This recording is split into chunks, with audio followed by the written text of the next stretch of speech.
Now I know what you're thinking, this isn't my Land Rover, that's behind me. Today I'm going to be working on the Ford Ranger, doing the service on it. We put it through its MOT, it flew through its MOT, there was a few bits what needed doing, the welding on this side here, I didn't do it, someone did. But that's basically all it got done to its MOT. It actually flew through its emissions, which is really, really good. I'm really chuffed with it. The blue smoke obviously was an issue. The injector seals did cure it, which is really good. I didn't have to replace the turbo, didn't have to replace the DPF. I did do a DPF regen after I replaced all the intake and clean all the EGR and things like that. Put some cleaner through its fuel system as well. So I'm going to treat it to a service. Obviously I do it yearly, but I just feel like it's a little bit of a treat because it's done us proud, because it was a bit precarious at some moments. We did think we were going to get rid of it and have to get something else at short notice, which is never really good, buying something at short notice. Totally up to you what you want to use parts wise, but I'm just going to go budget for this. So let's get it done. Make sure it's parked on level ground. Obviously the glasses, especially when you're working under something so old and rusty. Now I've ran this vehicle for about 15 minutes to 20 minutes just to get it a little bit warmer so it drains out rather than it being really thick and cold, because it is very cold today here. It's about 2 or 3 degrees Celsius. Now before you get underneath it and think about dropping oil, take the dipstick out loosely. You can actually take this whole thing off completely if you want. It just lifts off there. I'm just going to undo the filler cap just to access that there, just so it drains freely and there's no airlocks or anything like that. So when you do drain it, it all drains nicely.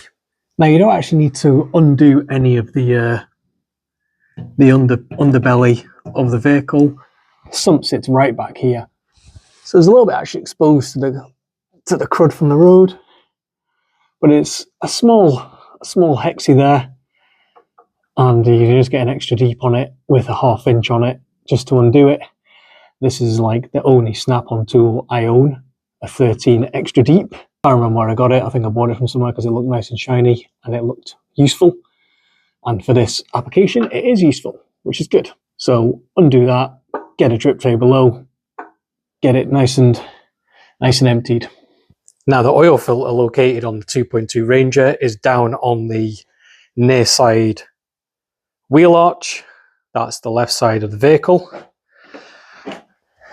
And you would normally have a sort of cover over here, but over time this vehicle has rusted and the cover's been on and off so many times that in the end we just binned it. Oil filter housing obviously there, 27mm, fits on it fine, and just undo it obviously, pull it out, change the actual paper element of it. That's the filter removed.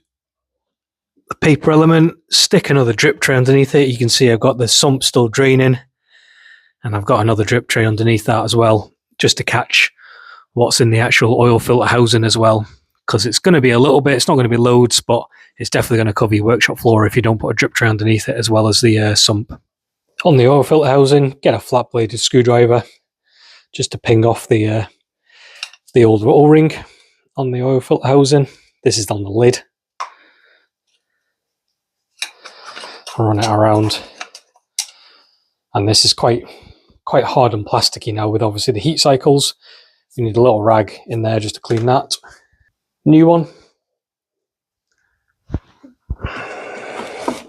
Get some fresh oil on it. Just give it a wiggle around your finger in there. Give it a nice liberal coating in fresh oil, and obviously don't force it on. Just run it nicely down there.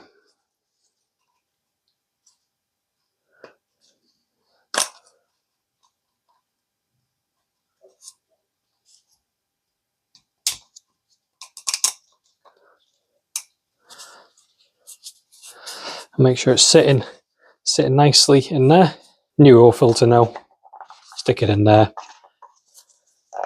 Just push it down home, and obviously it doesn't fall out. It had a little click. You just basically go like that and just push it in, and obviously don't distort or bend the oil filter, but that's now home, and basically just put it back on, and on the back here it actually says 25 Newton meters. So I'm going to tie it up and just see how it goes. I might get a torque wrench on it, but there's that much thread on it and that big of an O-ring. I'll let you decide on what you want to do with it.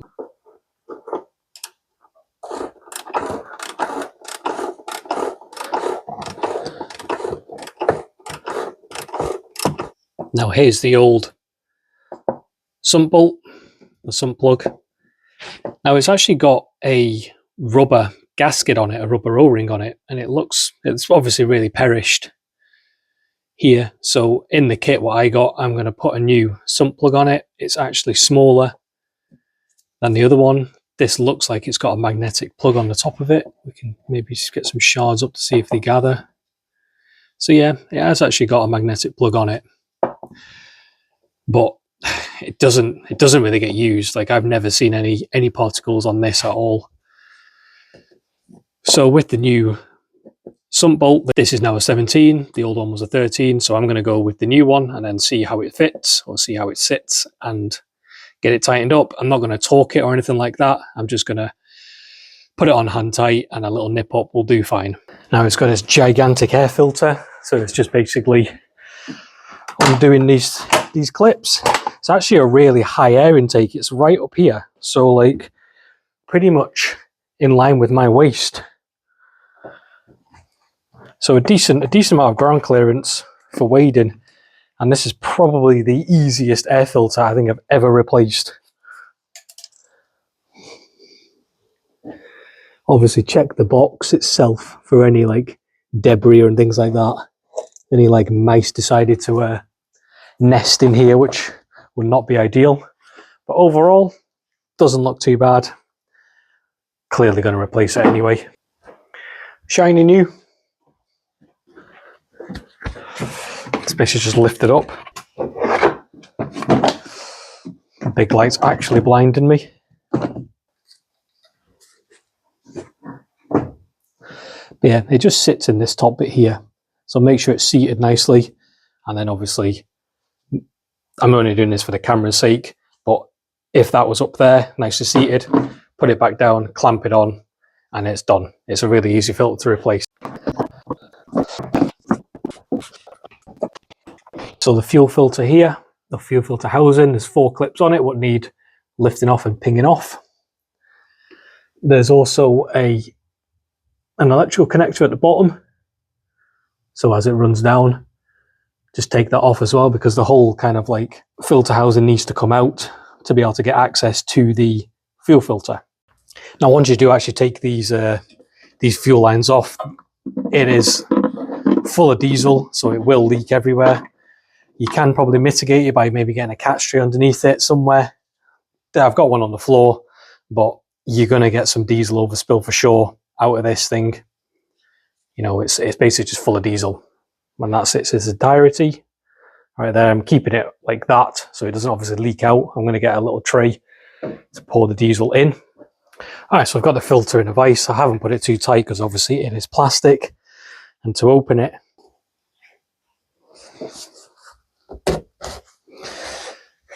sometimes you may need a ratchet spanner or a strap spanner, but it's pretty loose just now.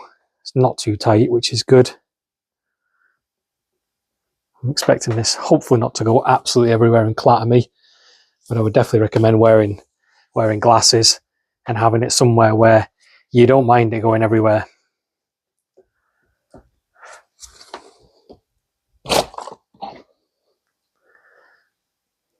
So it kind of, I was being really careful not to like force it. I was just pushing it up slowly, and that's it. That's the old filter there.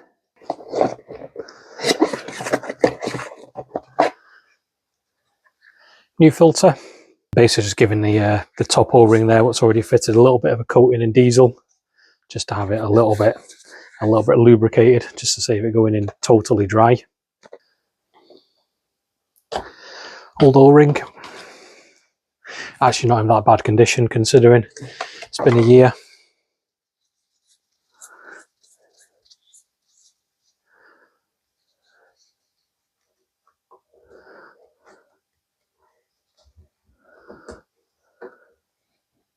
Just make sure it's straight. It's quite delicate because obviously it's just a paper filter, so it just kind of rests up top.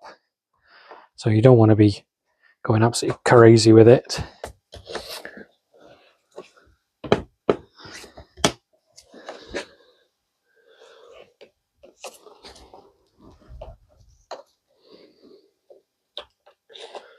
And it's got some locating lugs as well.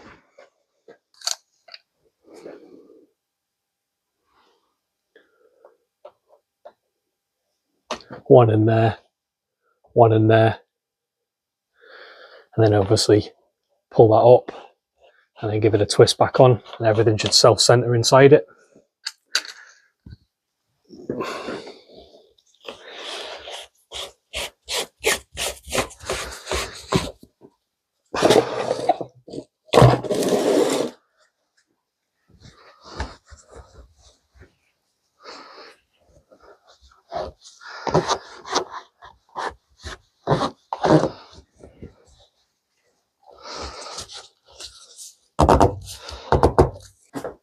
Now I'm obviously not going to go too crazy with tightening it. I basically just hand tight it. And I'm just going to get my little wrench, just give it a little nip. And that'll do. That's it, ready to go back on the vehicle. That's the housing now on, and it's absolutely solid. It doesn't go anywhere. I have seen pictures and videos before what people put rags and stuff down the bottom to stop it from moving, but if you've got the fuel filter on the bracket correctly, it doesn't go anywhere. This whole thing is solid, it doesn't move. Now you can put these three on loosely before you actually push it home, but this far one needs to be pushed on and locked down before you actually even push the filter down, because you won't get the clearance between the plastic cap and the metal bracket. So push that one home first, lock it down, push it on, lock, lock, lock. Electrical connection just runs underneath it. Find a routing for it. There's no set routing, just something logical just underneath it through the hoses. It's only a small connector. So to bleed this, it's basically just ignition on, leave it for 30 seconds, ignition off, do that 4 times and it self bleeds. Now to get the oil in, getting it topped up, getting it bled, getting it started, hold the revs for a few thousand RPM while everything kind of bleeds through. Don't just switch it off straight away.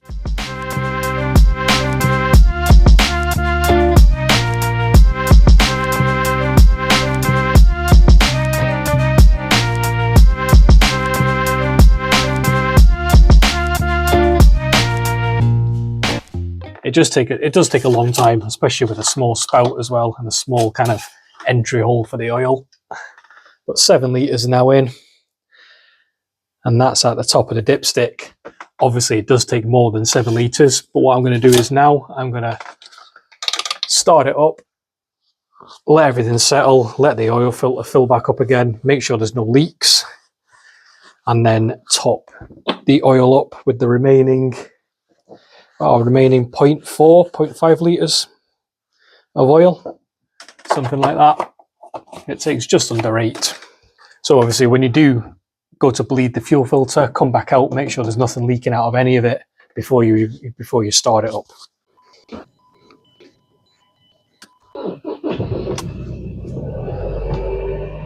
Now in all my videos before, I've always used this catch tray or the drip tray with the funnel on the end, my old decking oil tub for used oil, and I just take it to the tip once a year and empty out there.